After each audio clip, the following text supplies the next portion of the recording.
예, 오늘은 시편 123편을 묵상하도록 하겠습니다.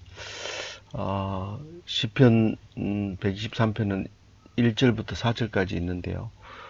지금까지는 어제까지 26일 어제까지는 히브리서를 묵상했고, 이제 6월이 지나면 7월부터는 데살로니가 전후서를 묵상하게 될 텐데, 이달 말까지는 시편 123편에서 126편까지 묵상하도록 하겠습니다. 오늘은 짧기 때문에 또 쉽게 생각할지 모르지만 하나님의 은혜는 그 속에 더 큰 것이 숨어 있는 것을 알 수 있습니다. 오늘 1절 제가 묵상 읽도록 하겠습니다. 시편 123편 1절부터 4절. 성전에 올라가는 노래. 하늘에 계시는 주여, 내가 눈을 들어 주께 향하나이다. 오늘 성전에 올라가는 노래는 보통 저자가 안 나타나고 성전에서 부르는 일반적인 노래입니다. 쉽게 얘기하면 아리랑과 같이 우리에게 늘 익숙하게 들려지는 노래를 말하고 있는 것이죠. 그래서 누가 지었는지 모르고 또 조금씩 다듬어 가지기도 합니다. 옛날 가사와 지금 가사가 달라지는 것처럼 그때 당시에 썼던 말은 어둔하고 정리가 안 됐지만 또 맞춤법이 개정이 되지고 또 공통적으로 표준어가 형성이 되면서 다듬어져 가는데, 오늘 이 시편을 읽으면서 또한 우리가 예수님을 찾을 때에 예수님이 없는 상황에서 부르는 노래인데, 예수님을 기다리며 예수님을 바라며 그렇게 예수님 없는 상황에서도 예수님이 있는 것처럼 불렀던 노래를 생각하면서 신학적으로 발달하는 모습도 우리가 묵상할 수 있게 될 것입니다. 여기 보면 하늘에 계시는 주여, 내가 눈을 들어 주께 향하나이다, 이렇게 얘기를 노래를 합니다. 하늘에 계시는 줄 알면서 성전으로 가죠. 그러면서 성전에 들어가면 거기 하나님이 계시는 지성소가 있고, 지성소 안에 법궤가 있고, 법궤 위에 속죄소가 있고, 속죄소 위에 그룹이 있는데, 속죄소에 그룹이 있는데, 그 그룹에서 그룹 안에 앉아 계셔서 은혜를 베푸시는 자리가 됩니다. 그래서 그게 시은좌라고도 말하게 되는데, 하늘에 계시는 주여, 내가 눈을 들어 주를 향하나이다, 이렇게 말할 때 은혜를 바라고 주를 향하는 거죠. 그런데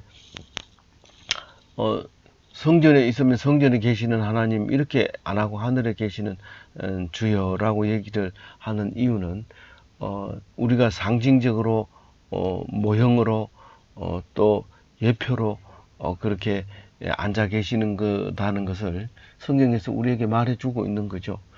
그런데 그 노래는 주여라고 말할 때 우리는 종이 주를 부를 때 주여 그렇게 합니다. 그러나 또 우리는 기도할 때 아버지여라고 기도를 합니다. 그런데 구약 성경에는 그럼 아버지라는 말이 없느냐? 있습니다. 그리고 아버지께 많이 하나님의 아들이라고 얘기를 하고 있지만, 그는 진정 말만 그렇게 하지 진짜 아버지로 믿느냐 하는 것은 예수님이 깨버리는 겁니다. 그 생각을 와가지고 니들이 종이면 종 행세도 못하고 아들이면서 아들이라는 것을 잊어버리고 감히 말을 못하고 하나님을 아버지로 부르지 못하고 무슨 아저씨처럼 생각하고 또 다른 주인으로 생각하고 있는 것이다라고 하면서 예수님이 내가 새로운 것을 얘기하는 것이 아니라 있는 사실을 너희들이 빼버리고 너희들 멋대로 한 게 아니냐, 그러니까 이제 와서 다시 회복해라, 그런 말로 예수님이 오셔서 이제 야단치시는 모습을 우리가 이해할 수 있는 거죠. 그래서 이 구약을 읽으면서 예수님을 못 찾으면 사실 구약은 의미 없는 겁니다. 그렇게 되면. 왜냐하면 예수님이 오셔서 구약은 나를 말한 것이다, 그렇게 말했을 때 그 구약을 보면서 예수님을 생각해야 되는 것인데 그걸 놓쳐버리고 그냥 하게 되면 우리는 답답할 때가 있게 되는 것입니다.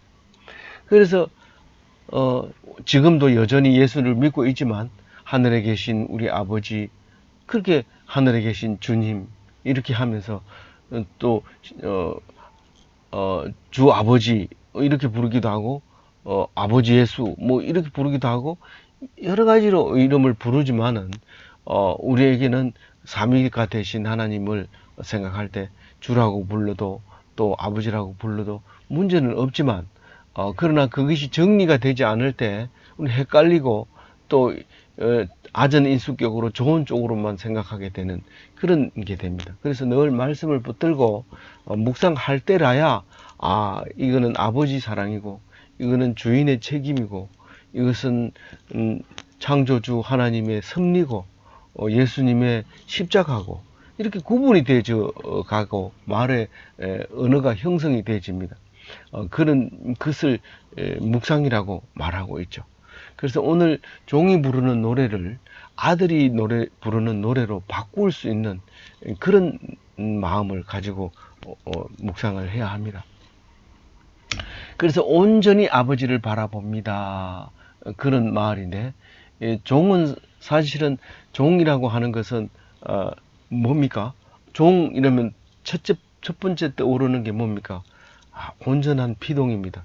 주인이 시키는 대로 했을 때 그 종이 되는 것이지 자기 멋대로 한다든가 아버지의 뜻, 하나님의 뜻이 이런 거다 이러면 주인의 뜻이 이런 거다 이러면서 자기가 만들어서 한다든가 또 혹은 특히 잘 저지를 수 있는 죄 중에 하나가 이것은 하나님의 주님의 뜻이다 이러면서 주님의 이름을 팔아서 악한 짓을 하는 경우가 있는데 그런 경우에는 받을 벌이 심히 크죠. 그 어떻게 받으려고 그런 말을 합니까? 그렇게 해서는 안 되죠. 그래서 우리는 이 종은 맨 처음에 우리가 하나님을 섬길 때, 다시 말해서 아브라함과 같이 이 하나님을 알게 될 때 무조건 복종을 하게 되죠. 그래서 우리가 타고난 종교 심리를 가지고 있었던 거죠. 그래서 하나님께 온전히 바치는 일도 우리가 서슴지 않고 했었고, 그러나 하나님께서는 끝까지 우리를 그 종교심을 그냥 내버려 두지 않고 가르쳐 주십니다. 때를 따라서 가르쳐 주십니다. 그래서 이삭을 바치려고 할 때도 인신제사는 안 된다 하면서 양을 준비해 주시고 막무가내로 아브라함은 믿었죠. 막무가내로 살려주신다. 그러면서 가서 막바로 잡아오려고 칼로 찔렀죠. 그런데 정말 대단한 믿음이죠. 그래서 믿음의 조상이 됐지만, 그러나 우리는 막무가내로 그렇게 믿는 사람은 그것을 보게 된다면 만약 아무것도 안 믿게 될 수 있습니다. 그러나 믿음의 조상이 본을 보였기 때문에 두려워하지 않고 말씀에 순종할 수 있는 그런 힘을 우리에게 주시는 거죠. 그런데 그 대신에 아버지께 순종하면, 다시 말해서 주인의 말씀에 순종하면 완전 보장된 신분이 주어집니다. 그래서 네 말을 잘 듣는 종, 어기지 않는 종은 귀를 뚫어 가지고 표식을 해 놓습니다. 귀 뚫린 종. 그렇게 하게 되면 그때는 종으로서의 경계하는 건 일절 없고 오직 곳간 열쇠를 줘서 그 다른 종들을 섬길 수 있도록 그런 자격을 부여하게 됩니다. 그것은 믿음으로 그렇게 되는 것이죠. 근데 예수님이 오셔서 종이라는 것만 이야기하지 않고 예수님도 우리 아버지를 보고 종이라고 말하죠. 하나님의 종이라고 얘기하고 또 아들이라고도 얘기하는데 이 두 가지 다를 가지고 있어야 되는 거죠. 그래서 예수님이 아들로 오셨지만 종이라고 표현을 하기도 하고, 그 종과 아들은 어떤 차이가 납니까? 종은 완전 피동이라 할지라도 이 아들은 종하고 다른 것이 아버지의 뜻을 알려고 합니다. 종은 뜻을 알기보다는 자기가 편리한 대로 그냥 주어지는 것을 복종하는 것이 그게 편한 것이고 그게 잘 사는 길이니까 그렇게 하는 거지만 아들은 마음속 깊은 곳에서 아버지의 뜻을 찾아냅니다. 그것을 완전 피동하기 전에 한 단계 더 높여서 적극적 완전 피동이라고 합니다. 아들은 적극적 완전 피동이 되는 거고 종은 완전 피동이 되는 겁니다.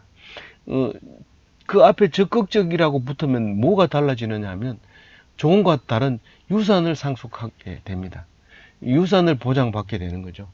그건 뭘로요? 믿음으로 하는 거죠. 둘 다 종이 되는 것도 믿음이고 아들이 되는 것도 믿음입니다. 그러나 더 확실하고 분명하게 다가오는 거죠.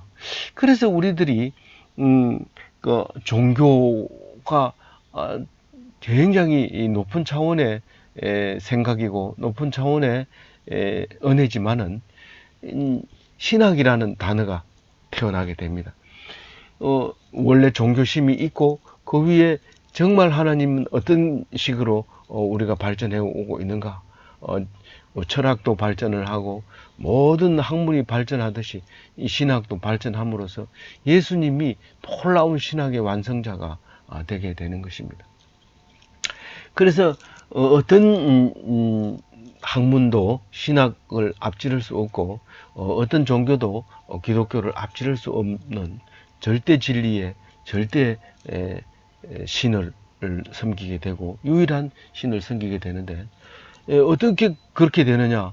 그럼 믿음으로 되기 때문에 우리는 누구도 그 사람의 말에 반격할 수 없고 그 사람의 말을 부인할 수 없게 되는 것입니다. 그래서 최고가 되는 것이지. 그래서 믿음이 최고고 믿음의 엄청난 가치를 말할 때 모든 학회가 가지고 있는 돈을 다 합해도 신학을 하는 사람을 앞지를 수 없는 우수한 학문이 신학 학문이 되는 것이죠. 2절을 같이 읽어봅니다. 준비됐어요? 2절 시작. 상전의 손을 바라보는 종들의 눈같이 여주인의 손을 바라보는 여종의 눈같이 우리의 눈이 여호와의 우리 하나님을 바라보며 우리에게 은혜를 베풀어 주시기를 기다리나이다. 그 종들은 항상 상전의 은혜를 제일 좋아합니다. 상전의 은혜를 기뻐합니다.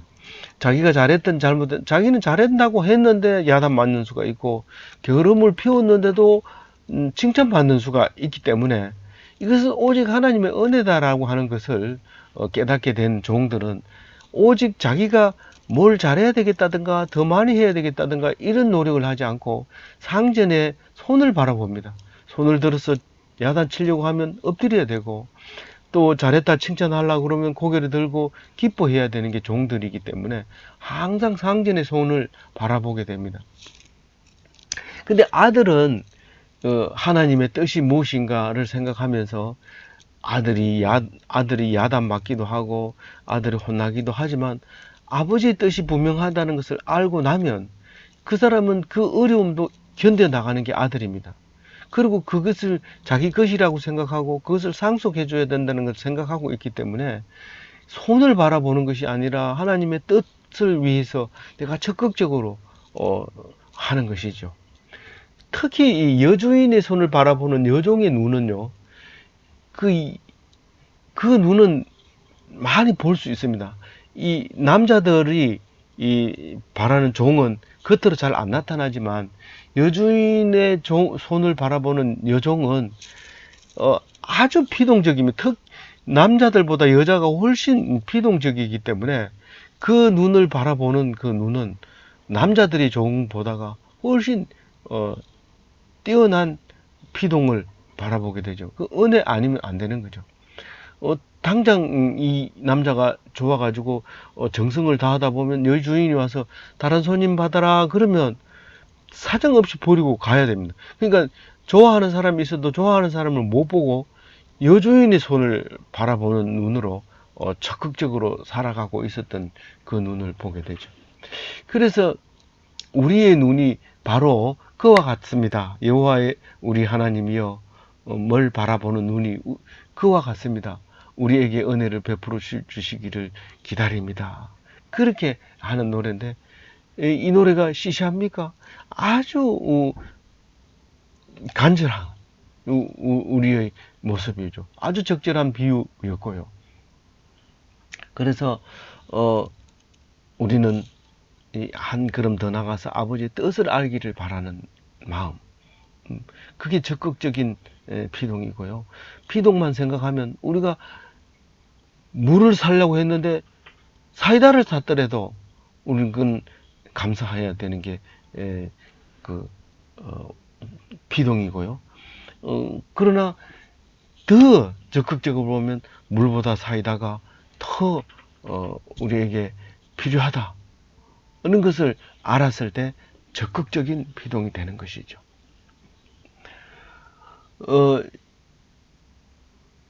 그러니까 불쌍히 여김을 받는 아들, 사랑받는 아들, 이런 걸 생각해야 되는데, 우리가 이것을 묵상하면서 무엇을 보여주고 있어요? 사라와 하갈을 생각하고 있습니다. 이 사라와 하갈은, 사라도 하나님의 자녀고 하갈도 하나님의 자녀지만, 하갈은 결국은 모형으로 준 그 주인을 섬기지 못하고 쫓겨나와서 하나님께 불쌍하게 여김을 받아서 축복을 받게 되죠, 결국. 그러나 종을 버리고 떠난 하갈과 종의 말씀을 굳게 믿고 100살이 넘어서도 자녀를 얻은 사라의 신앙은 다른 거죠. 그래서 하갈도 축복받고 사라도 축복받지만 주인을 버리고 나간 하갈의 축복과 하나님을 섬긴 사라의 축복은 전혀 다르죠.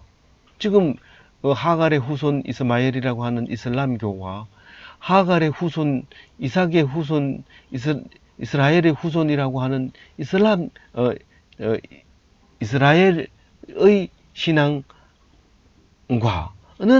다른 거죠. 그러니까 유대교와 이슬람은 가장 다른 것은 물론 이물질이 들어갔으니까 다른 건데 사람을 많이 죽여야 되는 그 이슬람이고 유대교에서 나온 예수님은 남을 위해서 내가 죽는 것이 이 믿음의 신앙이었던 것이죠. 그래서 적극적인 것은 내가 죽지만 완전 그냥 적극적이지 않을 때는 나는 사는 것이죠. 나는 사는 거예요. 그게 이슬람과 기독교의 차이가 되는 것입니다. 그래서 이스마엘은 뭐라고 생각해야 돼요? 하나님을 떠난 자라고 생각하면 되는 것입니다. 3절 읽어보겠습니다. 3절입니다. 여호와여 우리에게 은혜를 베푸시고 또 은혜를 베푸소서. 심한 멸시가 우리에게 넘치나이다. 우리는 기독교는 오직 은혜, 또 오직 성경, 오직 뭐죠? 오직 성경, 오직 믿음, 오직 은혜. 이 세 가지인데 그 중에 이 은혜를 생각하게 됩니다. 그러나 특히